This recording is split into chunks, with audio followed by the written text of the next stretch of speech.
Hello students, welcome to Indraprasth Law College, Greater Noida. I am Dr. Neelam Pandey.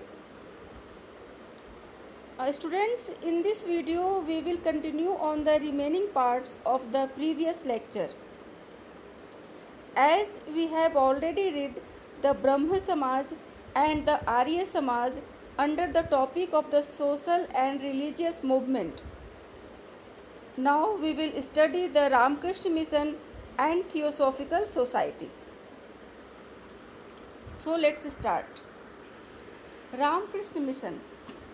Swami Vivekananda founded the Ramakrishna Mission in 1897 to work for socio-religious reform.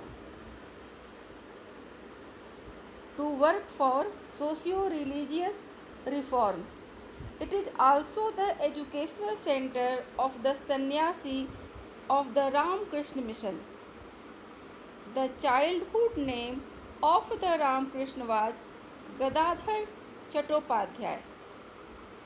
He was born in poor Brahman family in district Hooghly of West Bengal in 1836. He got very little education and came to Calcutta at the age of 17. At the age of 20, he was appointed the priest of Kali Temple in Calcutta. Students, जैसा कि हम सब जानते हैं कि Ramakrishna mission की स्थापना स्वामी विवेकानंद ने करी थी 1897 में to work for socio religious reforms, सामाजिक और धार्मिक सुधार करने के उद्देश्य से विवेकानंद ने रामकृष्ण मिशन की स्थापना की थी 1897 में। रामकृष्ण मिशन के जो सन्यासी थे उनके लिए ये एक एजुकेशनल सेंटर भी था।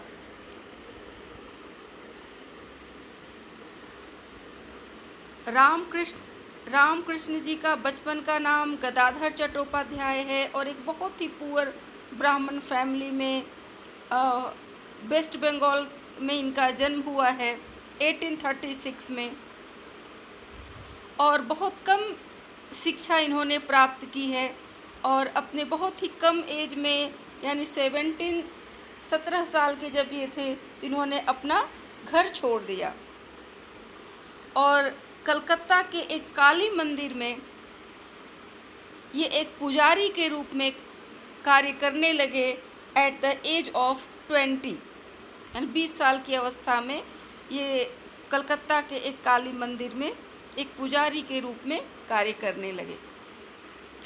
Ramakrishna Paramahamsa was guru of Swami Vivekananda. रामकृष्ण परमहंस जी जो थे ये स्वामी विवेकानंद के गुरु थे। The childhood name of Vivekananda was Narendra Dutt.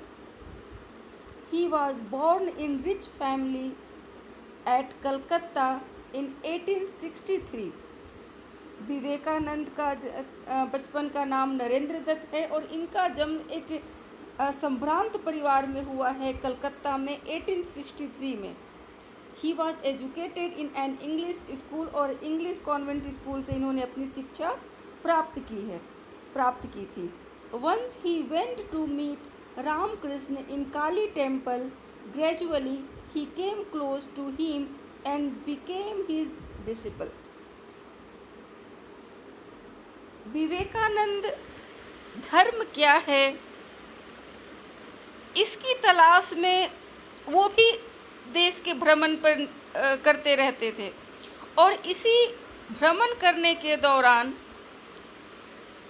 एक बार उनकी मुलाकात काली मंदिर में रामकृष्ण परमहंस से होती है। उनके बातों से, उनके उपदेशों से ये बहुत प्रभावित होते हैं और यही इन्होंने इनको अपना गुरु मान लिया है।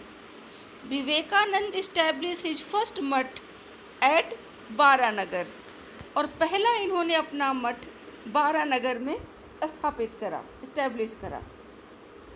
Later on, He traveled all over India and come in direct contact with the people. धर्म क्या है, संस्कृति क्या है, हमारा कल्चर क्या है,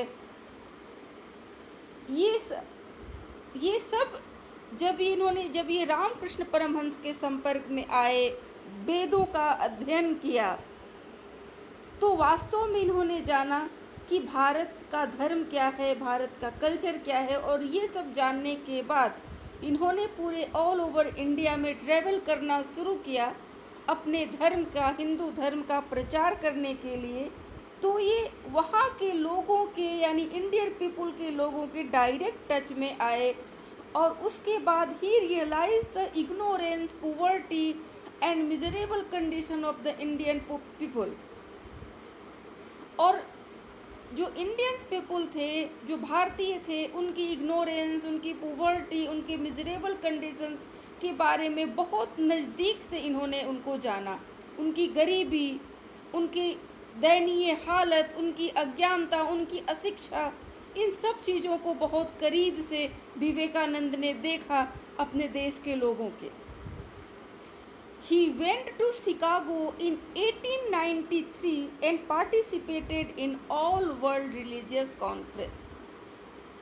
1893 में शिकागो में all world religious conference organise हुआ था, जिसमें पूरे विश्व के धार्मिक गुरु अपने अपने देश के धर्म के की प्राचीनता को, उसकी महत्ता को बताने के लिए पहुँचे हुए थे। अपने अपने देश के धर्म के गौरव गान करने के लिए पहुँचे थे कि हमारा धर्म इतना प्राचीन है।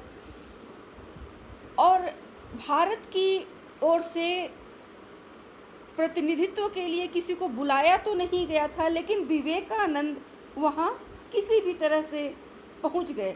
और वहाँ पहुँचने के बाद काफ़ी संघर्ष करने के बाद इनको कुछ समय दिया जाता है अपने धर्म और अपनी संस्कृति, अपने देश की संस्कृति, अपने धर्म के बारे में बताने के लिए, क्योंकि ये एक गुलाम देश से गए हुए नागरिक थे।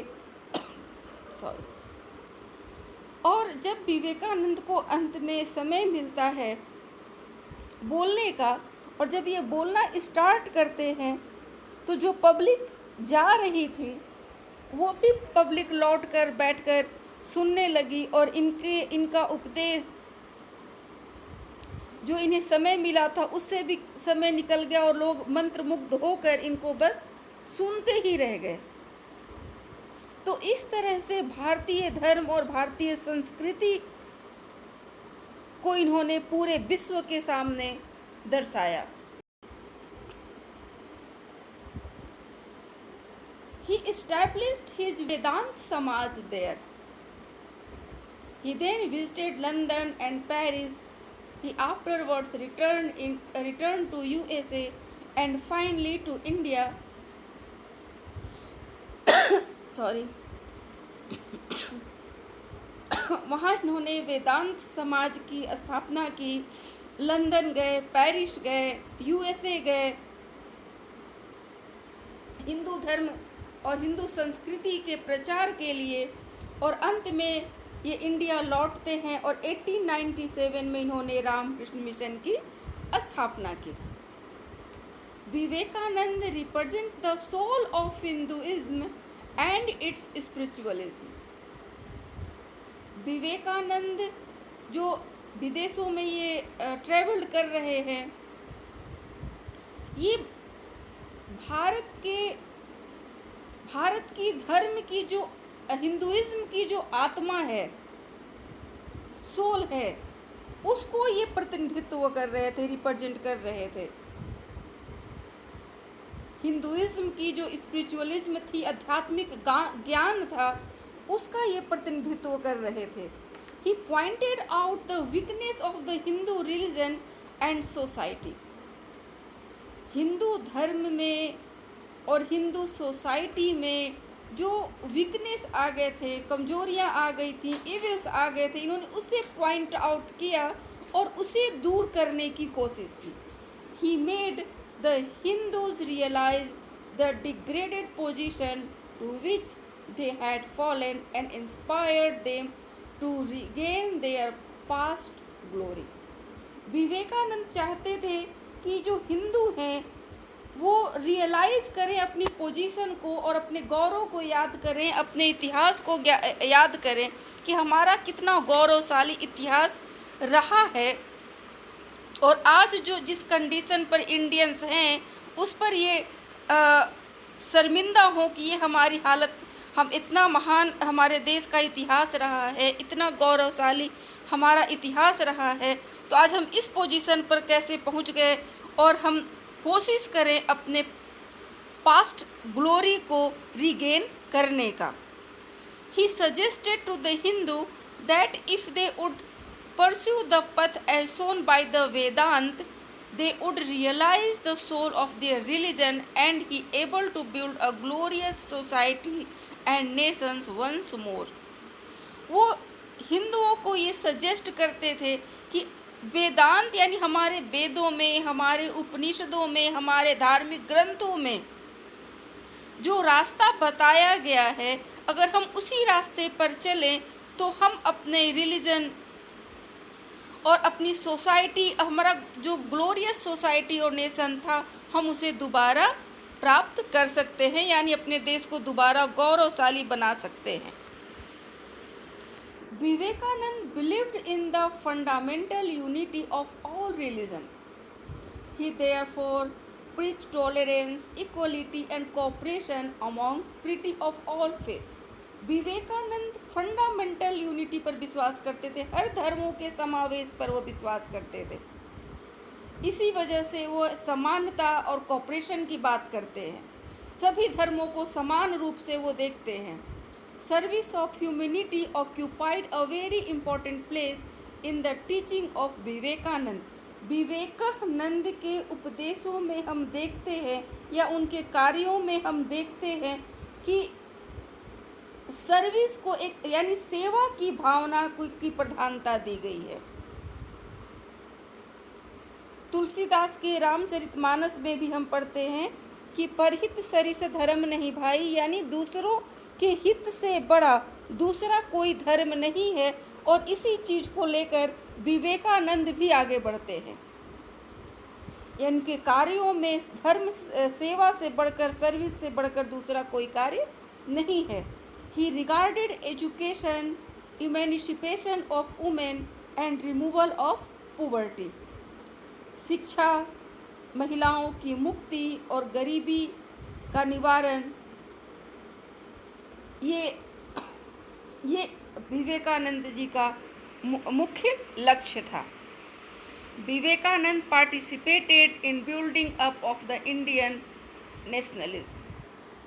भारतीय नेशनलिज्म के विकास में भी विवेकानंद का प्रमुख रोल रहा है. Thus Swami Vivekananda made a solid contribution towards Hindu religion, culture and Indian nationalism. The Ramakrishna Mission therefore became a strong movement within the Indian Renaissance and is still doing useful service to the Indian society. इस तरह से हम देखते हैं कि स्वामी विवेकानंद और उनका Ramakrishna mission Hindu धर्म, कल्चर और भारतीय राष्ट्रीयता की भावना को जागृत करने में उसका महान कंट्रीब्यूशन रहा है. रामकृष्ण मिशन पुनर्जागरण में भी इनका महत्वपूर्ण रोल रहा है और आज भी हम देखते हैं कि इंडियन सोसाइटी में आज भी रामकृष्ण मिशन का यूज़फुल काफ़ी सर्विस है. आज भी ये अपना रामकृष्ण मिशन जो है पूरे देश में कार्य करती है. Theosophical society. स्टूडेंट्स, अब हम लोग थियोसॉफिकल सोसाइटी को पढ़ेंगे. The word theosophy has been continued by combining two Greek words theos and sophia. Theosophy जो है ये ग्रीक के दो वर्ड्स के मिलने से बना है, theos and sophia. Theos which means god and sophia which means wisdom. Theos means god, भगवान, and Sophia means wisdom, knowledge. Therefore, Theosophy means knowledge of God. In Sanskrit, it is called ब्रह्म ज्ञान. Knowledge of God को संस्कृत में इसे क्या कहते हैं? ब्रह्म ज्ञान. The society was first established by Madam H.P. Blavatsky and H.S. Olcott in USA in 1875. They were inspired by Indian thought and culture. Later on, they shifted the headquarters of the society to Adyar near Madras in India itself in 1892. Theosophical society की स्थापना हम लोगों ने देखा 1875 में USA में H.P. बॉल्शोइकी और H.S. Olcott ने करी है. और ये इंडियन थॉट और कल्चर से ये काफ़ी इंस्पायर्ड थे. बाद में इसके हेडक्वार्टर को चेंज करके मद्रास के अदयार में शिफ्ट किया गया 1892 में. The main principles of the theosophical society were to form an organization of all people on the basis of fraternity of all, study of ancient religion, philosophy and science which is found in every part of the world, to find out the laws of nature and development of divine powers in man. तो ये 3 principles थे theosophical society के.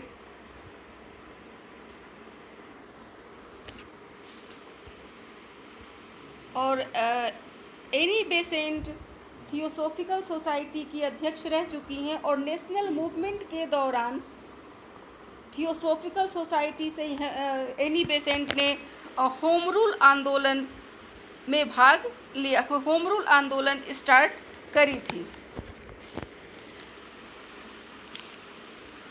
Students,